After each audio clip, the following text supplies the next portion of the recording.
want to start by saying that the role of public relations is very important in everything we do. And I think sometimes we tend to think that PR is only business or commercial entity.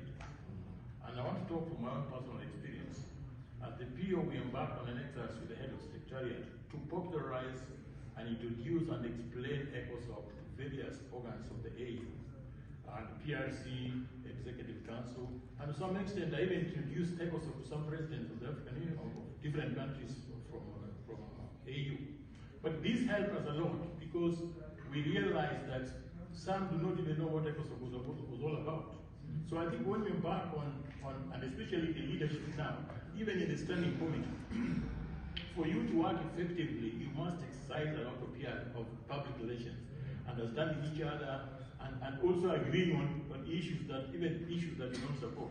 Once you cultivate that, then you find that the leadership develops. And then there's also one thing that I also learned is collective leadership, where there is no boss.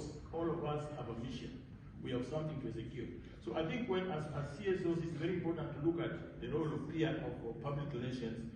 First, to start with within ourselves with the leadership of ECOSOC, with the Secretariat. Then we identify organs of AU. How do we want them to understand what ECOSOC is doing? Once we do that, even if there are challenges, then it will be very easy for them to understand and to see where to support. And Ambassador Sala is here, he can attest to this. The ECOSOC that we are having today is very different from the ECOSOC which was there some years back.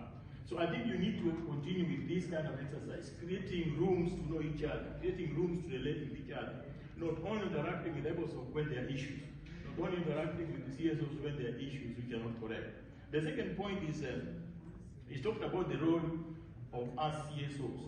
And again, I can attest to this. I remember when there was a function organized in Mauritius by the national chapter of Mauritius, they invited me.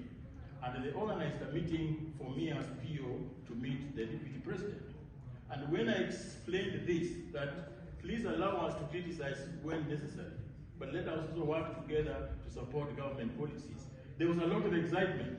And this is not only in Mauritius, but every time where we had an occasion to exchange with governments and to assure them that here we are not only looking for avenues to criticize, but we are also looking at avenues of promoting government policies. I have interacted with CSOs from Japan. This is exactly what they do.